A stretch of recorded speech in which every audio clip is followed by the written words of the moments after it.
కాకినాడ జిల్లా పిఠాపురం నియోజకవర్గంలో సినీ ఫక్కీలో ఓ దొంగతనం జరిగింది. ఓ ఘరానా దొంగ ఏకంగా లారీనే ఎత్తుకుపోయాడు. లారీతో పాటు అందులో ఉన్నటువంటి సరుకు కూడా మాయమైంది. దీంతో లారీ ఓనర్ కంగుతిన్నాడు. వెంటనే పోలీసులకు ఆశ్రయించాడు. ఇంతకీ ఆ ఘరానా దొంగను పోలీసులు పట్టుకున్నారా? పోయిన సరుకు దొరికిందా?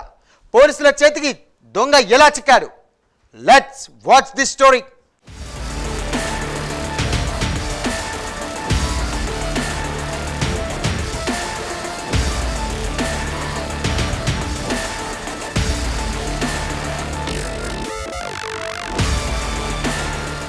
కాకినాడ రుచి ఆయిల్ ఫ్యాక్టరీ నుండి ఒరిస్సాకు కొన్ని లక్షల రూపాయల సరుకు ప్రతినిత్యం రవాణా అవుతూ ఉంటుంది. అలా రవాణా చేసేందుకు 30 లక్షల విలువైన వంట నూనె ప్యాకెట్లను లారీ లోడ్ చేసుకుని డ్రైవర్ కమ్ ఓనర్ దగ్గు అప్పారావు మాధవ స్వామి గుడి ప్రాంతంలో ఖాళీగా ఉన్న స్థలంలో రాత్రి పార్క్ చేశారు. పక్కనే ఉన్న అంబేద్కర్ సెంటర్లో ఉన్న ఓ ఇంటికి వెళ్లిపోయాడు.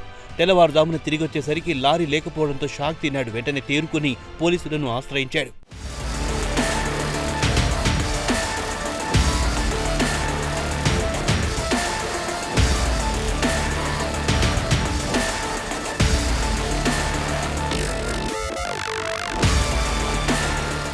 ఫిర్యాదు అందుకున్న పోలీసులు వెంటనే రంగంలో దిగారు. సీసీ కెమెరా ఫుటేజ్లను పరిశీలించారు. ఫుటేజ్ పరిశీలించిన పోలీసులకు దొంగ ఆచూకీ లభ్యమైంది.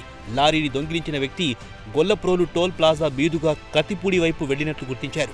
జీపీఎస్ ఆధారంగా తుని ఫ్లైఓవర్ బ్రిడ్జ్ సమీపంలో లారీ ఉన్నట్లు గుర్తించారు పోలీసులు. అక్కడికి చేరుకున్నారు. నిందితుణ్ణి పట్టుకున్నారు. లారీ స్వాధీనం చేసుకున్నారు.